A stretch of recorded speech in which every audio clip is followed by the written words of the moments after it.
ನಾವು ಗ್ಲೂಕೋಸ್ ಅನ್ನ ಅಂದ್ರೆ ಸಕ್ಕರೆಯನ್ನ ಪೂರ್ತಿಯಾಗಿ ಬಿಟ್ಟು ಬಿಟ್ರೆ ಕ್ಯಾನ್ಸರ್ ತಪ್ಪಿಸ್ಕೊಳ್ಬಹುದಾ, ಗುಣಪಡಿಸ್ಕೊಳ್ಬಹುದಾ, ಕ್ಯಾನ್ಸರ್ ಬರದೇ ಇದ್ದಂಗೆ ನೋಡ್ಕೊಳ್ಬಹುದಾ ಅಂದ್ರೆ ಇಲ್ಲ. ನನಗೆ ಕ್ಯಾನ್ಸರ್ ಇದೆ, ಹಾಗಾಗಿ ನಾನು ಸಕ್ಕರೆ ಅಂಶ ಇರುವಂತದ್ದು ಏನನ್ನು ತಿನ್ನೋದಿಲ್ಲ ಅಂದ್ರೆ ಅದು ಸಾಧ್ಯವೇ ಇಲ್ದಿರುವಂತ ವಿಷಯ. ಆದ್ರೆ ಇಂಟ್ರೆಸ್ಟಿಂಗ್ ವಿಷಯ ಏನು ಅಂತಂದ್ರೆ, ಮುಂದೆ ನಿಮಗೆ ಈ ವಿಡಿಯೋ ನೋಡ್ತಾ ಹೋದಾಗ ಅರ್ಥ ಆಗುತ್ತೆ. ಸಕ್ಕರೆಯನ್ನು ನಾವು ಹೆಚ್ಚೆಚ್ಚಾಗಿ ಸೇವನೆ ಮಾಡ್ತಾ ಹೋದ್ರೆ, ಈಗ ಇಲ್ಲಿ ಮತ್ತೊಂದು ಪ್ರಶ್ನೆ ಬರುತ್ತೆ. ನೀವು ಪ್ರಾರಂಭದಲ್ಲಿ ನಾನು ಹೇಳೋದನ್ನ ಕೇಳಿ ಸಕ್ಕರೆ ತಿಂದ್ರೆ ತೊಂದರೆ ಇಲ್ಲ ಅಂತ ಅಂದ್ಕೊಂಡ್ರಿ, ಈಗ ಹೇಳೋದನ್ನ ಕೇಳಿ ಸಕ್ಕರೆಯನ್ನು ತಿನ್ಲೇಬಾರದು ಅಂತ ಅಂದ್ಕೊಂಡ್ರಿ. ಆದ್ರೆ ಈಗ ಮತ್ತೊಂದು ವಿಷಯ ಹೇಳಬೇಕು. ಏನಂದ್ರೆ ಸಕ್ಕರೆಯಲ್ಲೂ 2 ತರ ಇದೆ ಅಂತ. ನಮಸ್ಕಾರ. ತುಂಬಾ ವರ್ಷಗಳಿಂದ ಒಂದು ಫಾರ್ವರ್ಡ್ ಮೆಸೇಜ್ ಕಂಟಿನ್ಯೂಸ್ಲಿ ಫಾರ್ವರ್ಡ್ ಆಗ್ತಾನೆ ಇದೆ. ಏನಂದ್ರೆ ಕ್ಯಾನ್ಸರ್ಗೆ ಸಕ್ಕರೆಯೇ ಆಹಾರ. ಸೊ ಕ್ಯಾನ್ಸರ್ ಸಕ್ಕರೆಯನ್ನು ತಗೊಂಡೇ ಬದುಕತ್ತೆ, ಹಾಗಾಗಿ ನಾವು ಸಕ್ಕರೆಯನ್ನು ಪೂರ್ತಿಯಾಗಿ ನಿಲ್ಲಿಸಿಬಿಟ್ರೆ ಆಗ ಕ್ಯಾನ್ಸರ್ ಗಡ್ಡೆ ಇರೋದಿಲ್ಲ ಅಂತ. ಆಕ್ಚುಲಿ ಇದು ಶುದ್ಧ ಸುಳ್ಳು. ಆದ್ರೂ ನಾವು ಇವತ್ತು ಸಕ್ಕರೆ ಮತ್ತೆ ಕ್ಯಾನ್ಸರ್ನ ಸಂಬಂಧದ ಬಗ್ಗೆ ತಿಳ್ಕೊಳ್ಬೇಕು. ಯಾಕೆಂದ್ರೆ ಇದು ಸತ್ಯ ಸುಳ್ಳು ಅನ್ನೋದಕ್ಕಿಂತ ಹೊರತಾದ ಒಂದಿಷ್ಟು ವಿಷಯಗಳು ನಾವು ತಿಳ್ಕೊಳ್ಳಿಕ್ಕೆ ಇದೆ.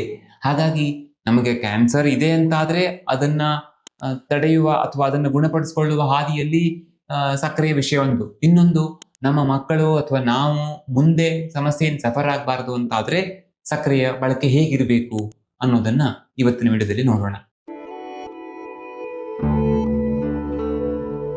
ನಿಜ ಹೇಳ್ಬೇಕಂದ್ರೆ ಕ್ಯಾನ್ಸರ್ನ ಜೀವಕೋಶಗಳು ಸಕ್ಕರೆಯನ್ನು ತಿನ್ನೋದು ಹೌದು.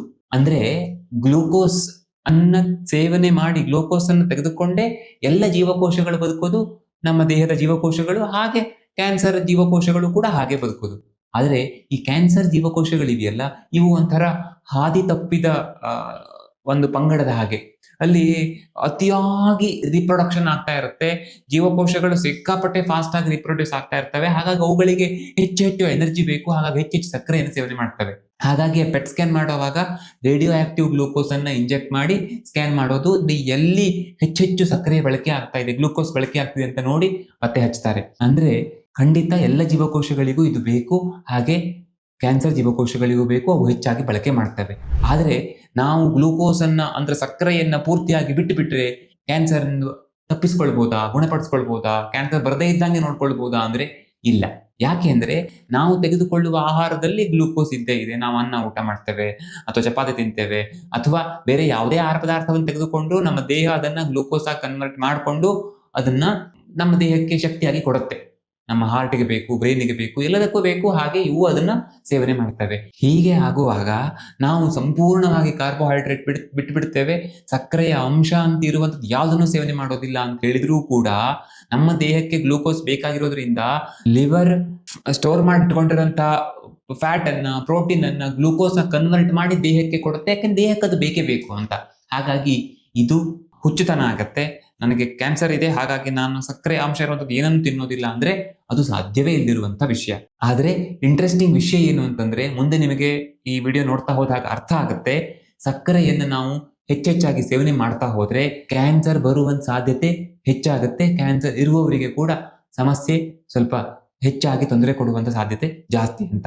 ನಾವು ಸಕ್ಕರೆಯನ್ನು ಅತಿಯಾಗಿ ಸೇವನೆ ಮಾಡೋದ್ರಿಂದ ಅಥವಾ ಕಾರ್ಬೋಹೈಡ್ರೇಟ್ ಅನ್ನೇ ಮಾತ್ರ ಸೇವನೆ ಮಾಡೋದು, ಬರೇ ಅನ್ನ ಸಾರು ಊಟ ಮಾಡೋದು ಅಥವಾ ಬರೇ ಚಪಾತಿ ಇದನ್ನು ಊಟ ಮಾಡೋದು, ಹೀಗೆ ನಾವು ಅತಿಯಾಗಿ ಕಾರ್ಬೋಹೈಡ್ರೇಟ್ ಅಥವಾ ಸಕ್ಕರೆಯ ಮೇಲೆ ಡಿಪೆಂಡ್ ಆಗಿದ್ರೆ ಆಗ 2-3 ರೀತಿಯಲ್ಲಿ ನಮ್ಮ ದೇಹದಲ್ಲಿ ಸಮಸ್ಯೆ ಆಗತ್ತೆ.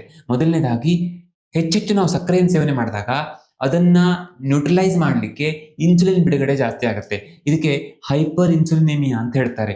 ಅಂದ್ರೆ ಅತಿಯಾಗಿ ನಮ್ಮ ರಕ್ತದಲ್ಲಿ ಇನ್ಸುಲಿನ್ ಅಂಶ ಇದ್ದಾಗ ಕ್ಯಾನ್ಸರ್ ಬರುವಂತ ಚಾನ್ಸಸ್ ಜಾಸ್ತಿ ಆಗುತ್ತೆ.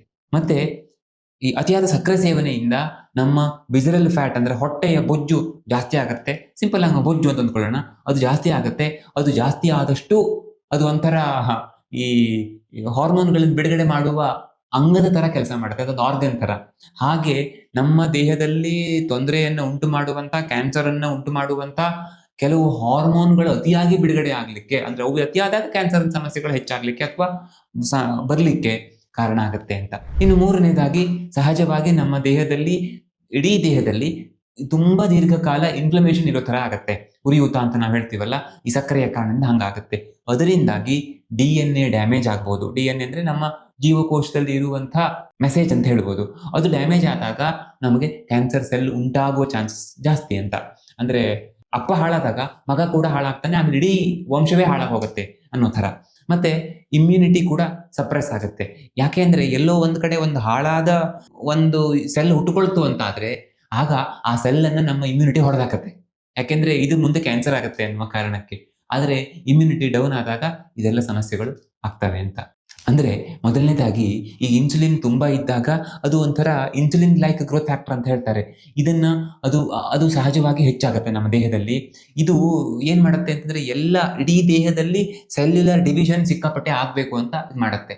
ಆಗ ಏನಾಗುತ್ತೆ ಅಂತಂದ್ರೆ ಆ ಬೇಡದೇ ಇರುವಂತಹ ಕ್ಯಾನ್ಸರ್ ಸೆಲ್ಗಳು ಇನ್ನೂ ಹೆಚ್ಚನ್ನಾಗಿ ಡಿವೈಡ್ ಆಗ್ಲಿಕ್ಕೆ ಕಾರಣ ಆಗುತ್ತೆ. ಅಥವಾ ಆರೋಗ್ಯವಂತ ದೇಹ ಆದ್ರೆ ಅಲ್ಲಿಯೂ ಕೂಡ ಆರೋಗ್ಯವಂತ ಏನ್ ಜೀವಕೋಶ ಇದೆಯಲ್ಲ ಅದು ಡಿವೈಡ್ ಆಗುವಾಗ ಕ್ಯಾನ್ಸರ್ ಸೆಲ್ ಆಗಿ ಕೆಟ್ಟ ಸೆಲ್ ಆಗಿ ಡಿವೈಡ್ ಆಗುವ ಚಾನ್ಸಸ್ ಜಾಸ್ತಿ. ಮತ್ತೆ ಈಗ ಬೇಡದೇ ಇರುವಂತಹ ಏನು ಸೆಲ್ಸ್ ನಮ್ಮ ದೇಹದಲ್ಲಿ ಬೇಡದೇ ಇರುವಂತ ಸೆಲ್ಸ್ ಇರುತ್ತಲ್ಲ ಅವು ಡೆತ್ ಆಗ್ಬೇಕು, ಅಂದ್ರೆ ಅವು ಸಾಯ್ಬೇಕು. ಆ ಸಾಯೋದನ್ನು ಕೂಡ ಇದು ನಿಲ್ಸುತ್ತೆ ಅಂತ, ಅತಿಯಾಗಿ ಇನ್ಸುಲಿನ್ ನಮ್ಮ ರಕ್ತದಲ್ಲಿ ಇರುವಾಗ.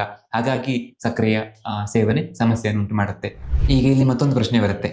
ನೀವು ಪ್ರಾರಂಭದಲ್ಲಿ ನಾನು ಹೇಳೋದನ್ನ ಕೇಳಿ ಸಕ್ಕರೆ ತಿಂದ್ರೆ ತೊಂದರೆ ಇಲ್ಲ ಅಂತ ಅಂದ್ಕೊಂಡ್ರಿ, ಈಗ ಹೇಳೋದನ್ನ ಕೇಳಿ ಸಕ್ಕರೆಯನ್ನು ತಿನ್ಲೇಬಾರದು ಅಂತ ಅಂದ್ಕೊಂಡ್ರಿ. ಆದ್ರೆ ಈಗ ಮತ್ತೊಂದು ವಿಷಯ ಹೇಳಬೇಕು. ಏನಂದ್ರೆ ಸಕ್ಕರೆಯಲ್ಲೂ 2 ತರ ಇದೆ ಅಂತ. ಒಂದು ಆಡೆಡ್ ಶುಗರ್, ಇನ್ನೊಂದು ಇಂಟ್ಯಾಕ್ಟ್ ಶುಗರ್. ಅಂದ್ರೆ ಈ ನಾವು ಹೀಗೆ ಸೇವನೆ ಮಾಡುವಂತಹ ಸಿಹಿಯಾಗಿರುವಂತದ್ದು ಸಕ್ಕರೆಯ ಅಂಶ ಇರುವಂತದ್ದು ಎಲ್ಲದೂ ಕೆಟ್ಟದ್ದು ಅಂತಲ್ಲ. ಉದಾಹರಣೆ ಹಣ್ಣುಗಳು ಅಥವಾ ಹಾಲು, ಅದು ಕೂಡ ಸಿಹಿ ಅಲ್ವಾ? ಅಥವಾ ಎಲ್ಲ ಕಾರ್ಬೋಹೈಡ್ರೇಟ್ ರಿಚ್ ಫುಡ್ ಐಟಮ್ಸ್, ಇವುಗಳನ್ನ ಸೇವನೆ ಮಾಡಲೇಬಾರದು ಅಂತಲ್ಲ. ಇವುಗಳನ್ನ ನಾವು ನಾವು ನಮ್ಮ ಆಹಾರದಲ್ಲಿ ಸೇವನೆ ಮಾಡಬಹುದು. ಆದ್ರೆ ಈ ಆಡೆಡ್ ಶುಗರ್ ಇದೆಯಲ್ಲ, ಸೋಡಾ ಅಥವಾ ರಿಫೈನ್ಡ್ ಸ್ವೀಟ್ಸ್ ಅಥವಾ ಈ ಪ್ರೊಸೆಸ್ಡ್ ಫುಡ್ಸ್, ಇಂಥವುಗಳನ್ನು ನಾವು ಸೇವನೆ ಮಾಡಿದಾಗ ಸಡನ್ ಆಗಿ ಈ ಶುಗರ್ ಲೆವೆಲ್ ಜಾಸ್ತಿ ಆಗುತ್ತೆ ಅಂತ. ಆಗ ಇಮ್ಮಿಡಿಯೇಟ್ಲಿ ಇನ್ಸುಲಿನ್ ಸಿಕ್ಕಾಪಟ್ಟೆ ಬಿಡುಗಡೆ ಆಗಬೇಕು. ಹಾಗೆ ಬಿಡುಗಡೆ ಆದಾಗ ಸಹಜವಾಗಿ ನಮ್ಮಲ್ಲಿ ಸಮಸ್ಯೆಗಳು, ಹಿಂದೆ ಹೇಳಿದ ಎಲ್ಲ ಸಮಸ್ಯೆಗಳು ಬರ್ತವೆ. ಅದರಲ್ಲೂ ವಿಶೇಷವಾಗಿ 13-14 ರೀತಿಯ ಕ್ಯಾನ್ಸರ್ಗಳು ಇದರಿಂದ ರಿಲೇಟೆಡ್ ಆಗಿವೆ ಅಂತ ಹೇಳ್ತಾರೆ. ಅಂದ್ರೆ ಈ ಒಬೆಸಿಟಿ ಅಥವಾ ಇನ್ಸುಲಿನ್ ಸ್ಪೈಕ್ಗೆ ಸಂಬಂಧಪಟ್ಟ ಸಮಸ್ಯೆಗಳು ಇದರಿಂದ ಉಂಟಾಗ್ತವೆ ಅಂತ. ಅದೇ ಇಂಟ್ಯಾಕ್ಟ್ ಶುಗರ್ ಇದೆಯಲ್ಲ, ಅಂದ್ರೆ ಉದಾಹರಣೆಗೆ ತರಕಾರಿಗಳಲ್ಲಿ, ಹಣ್ಣುಗಳಲ್ಲಿ ಅಥವಾ ಇಡೀ ಹೋಲ್ ಗ್ರೇನ್ಸ್ ಅಂತ ಹೇಳ್ತೀವಲ್ಲ ಅಂಥವುಗಳಲ್ಲಿ, ಅಂದ್ರೆ ಅಕ್ಕಿ, ಗೋಧಿ, ರಾಗಿ, ಜೋಳ, ಇಂಥವುಗಳಲ್ಲಿ ಏನಾಗುತ್ತೆ ಅಂತಂದ್ರೆ ಅದರಲ್ಲಿ ಶುಗರ್ ಇದ್ರೂ ಕೂಡ ಅದರಲ್ಲಿ ಫೈಬರ್ ಇದೆ, ಅದರಲ್ಲಿ ಬೇರೆ ಬೇರೆ ಫುಡ್ ಐಟಮ್ಸ್ ಇವೆ, ಅಂದ್ರೆ ಎಲ್ಲ ನ್ಯೂಟ್ರಿಯೆಂಟ್ಸ್ ಇವೆ. ಈಗಳ ಕಾರಣದಿಂದಾಗಿ ಡೈಜೆಷನ್ ಸ್ವಲ್ಪ ಸ್ಲೋ ಆಗುತ್ತೆ. ಆ ಥರ ಡೈಜೆಷನ್ ಸ್ಲೋ ಆದಾಗ ಸಡನ್ ಇನ್ಸುಲಿನ್ ಹೆಚ್ಚಾಗ್ಲಿಕ್ಕೆ ಸಾಧ್ಯ ಇಲ್ಲ. ಹಾಗಾಗಿ ನಾವು ಈ ನ್ಯಾಚುರಲ್ ಸಕ್ಕರೆಯನ್ನು ಬಳಕೆ ಮಾಡಬಹುದೇ ಹೊರತು ಈ ರೆಡಿಮೇಡ್ ಶುಗರ್ ಇದೆಯಲ್ಲ, ಅಥವಾ ನಾವು ಸಕ್ಕರೆ ಅಂತ ಎಲ್ಲ ಹಾಕೊಂಡು ಸೇವನೆ ಮಾಡ್ತೀವಲ್ಲ, ಅವುಗಳನ್ನು ಸೇವನೆ ಮಾಡಬಾರದು ಅಂತ. ಆದರೂ ಅವುಗಳನ್ನು ಅಪರೂಪಕ್ಕೊಂದ್ಸಾರಿ ನಾವು ಸೇವನೆ ಮಾಡಬಹುದು, ಅದರಿಂದ ದೊಡ್ಡ ಸಮಸ್ಯೆ ಆಗತ್ತೆ ಅಂತಿಲ್ಲ. ಆದ್ರೆ ಅದನ್ನ ಬ್ಯಾಲೆನ್ಸ್ ಮಾಡುವಂತ ಆಹಾರವನ್ನು ಕೂಡ ಅದೇ ತರ ಸೇವನೆ ಮಾಡಿದ್ರೆ ಆಯ್ತು. ಫೈಬರ್ ಚೆನ್ನಾಗಿರುವಂತ ಸೊಪ್ಪುಗಳು, ಹಣ್ಣುಗಳು, ತರಕಾರಿಗಳು, ಇವುಗಳನ್ನು ಸೇವನೆ ಮಾಡಬಹುದು. ಅಥವಾ ಮೆಂತೆ ಯಾಕೆ ಶುಗರ್ ಲೆವೆಲ್ ಕಡಿಮೆ ಮಾಡುತ್ತೆ ಅಂದ್ರೆ ಇದು ಒಂದು ಮುಖ್ಯ ಕಾರಣ. ಮೆಂತೆಯಲ್ಲಿ ಫೈಬರ್ ತುಂಬಾ ಇರೋದ್ರಿಂದ ಅದು ಈ ಸ್ಟಮಕ್ ಎಂಪ್ಟಿಯಿಂಗ್, ಅಂದ್ರೆ ನಮ್ಮ ಡೈಜೆಷನ್ ಸ್ವಲ್ಪ ಸ್ಲೋ ಆಗಿ ಆಗೋ ತರ ನೋಡ್ಕೊಳ್ಳುತ್ತೆ. ಹಾಗಾಗಿ ನಿಧಾನವಾಗಿ ಸಕ್ಕರೆ ನಮ್ಮ ದೇಹಕ್ಕೆ ಬಿಡುಗಡೆ ಆಗುತ್ತೆ. ಇದು ಸಿಕ್ಕಾಪಟ್ಟೆ ಇಂಪಾರ್ಟೆಂಟ್ ಫ್ಯಾಕ್ಟರ್. ಯಾಕೆ ಯಾರೋ ಒಬ್ರು ಸ್ವಲ್ಪ ಸ್ವೀಟ್ ಆಗಿರುವಂತ ಐಟಮ್ ಅನ್ನು ಸೇವನೆ ಮಾಡಿದ್ರು ಕೂಡ ಜೊತೆಯಲ್ಲಿ ಚೆನ್ನಾಗಿ ಸೊಪ್ಪು, ಹಣ್ಣು, ತರಕಾರಿಗಳನ್ನ ತಿಂದ್ಬಿಟ್ರೆ ಆವಾಗ ಪ್ರಾಬ್ಲಮ್ ಕಡಿಮೆ ಆಗುತ್ತೆ. ಅದಕ್ಕೆ ಯಾವಾಗಲೂ ನಾವು ಹೇಳುದು, ಪಾಲಿಶ್ ಮಾಡಿರುವಂತಹ ಅಕ್ಕಿ ಬೇಡ, ಅನ್ಪಾಲಿಶ್ಡ್ ರೈಸ್ ಊಟ ಮಾಡಿ. ಮೈದಾ ಬೇಡ, ಗೋಧಿ ಊಟ ಮಾಡಿ. ಬಾರ್ಲಿ ಆದ್ರೆ ಇನ್ನೂ ಒಳ್ಳೇದು. ಮಿಲೆಟ್ಸ್ ಅನ್ನು ಹೆಚ್ಚಾಗಿ ಸೇವನೆ ಮಾಡಿದ್ರೆ ಶುಗರ್ ಲೆವೆಲ್ ಕಡಿಮೆ ಆಗುತ್ತೆ. ಯಾಕೆ ಹೀಗೆಲ್ಲ ಅಂತಂದ್ರೆ ಇವುಗಳಲ್ಲಿ ಸಕ್ಕರೆಯ ಜೊತೆಗೆ ಫೈಬರ್, ಪ್ರೋಟೀನ್ ಎಲ್ಲ ತುಂಬಾ ಇರೋದ್ರಿಂದ ಡೈಜೆಷನ್ ನಿಧಾನವಾಗುತ್ತೆ, ಇನ್ಸುಲಿನ್ ಸಡನ್ ರಿಲೀಸ್ ಆಗೋದಿಲ್ಲ ಅಂತ. ಆದ್ರೆ ನಾವು ನಮ್ಮ ಮಕ್ಕಳಿಗೆ ಕೊಡುವಂತಹ ಸ್ವೀಟ್ಸ್ ಅಥವಾ ಅವರು ಕುಡಿಯುವಂತಹ ಯಾವುದೋ ಸ್ವೀಟ್ ಡ್ರಿಂಕ್ಸ್, ಇಂಥವುಗಳಿಂದಾಗಿ ಖಂಡಿತ ಮುಂದೆ ಸಮಸ್ಯೆ ಆಗುತ್ತೆ. ದಯವಿಟ್ಟು ಮಕ್ಕಳಿಗೆ ಬಿಸ್ಕೆಟ್ಸ್ ಅನ್ನ, ಚಾಕ್ಲೇಟ್ಸ್ ಅನ್ನ ಅಥವಾ ಬೀದಿ ಬದಿಯ ಈ ಪ್ರೊಸೆಸ್ಡ್ ಫುಡ್ ಅನ್ನ ಕೊಡೋ ಮೊದಲು ತುಂಬಾ ಯೋಚನೆ ಮಾಡಿ. ಇಲ್ಲದೆ ಹೋದ್ರೆ ನಮ್ಮ ಮಕ್ಕಳ ಮುಂದಿನ ಭವಿಷ್ಯಕ್ಕೆ ನಾವೇ ವಿಷ ಹಾಕದಂಗಾಗತ್ತೆ. ಮುಂದಿನ ವಿಡಿಯೋದಲ್ಲಿ ಮತ್ತೆ ಸಿಗೋಣ. ಧನ್ಯವಾದ.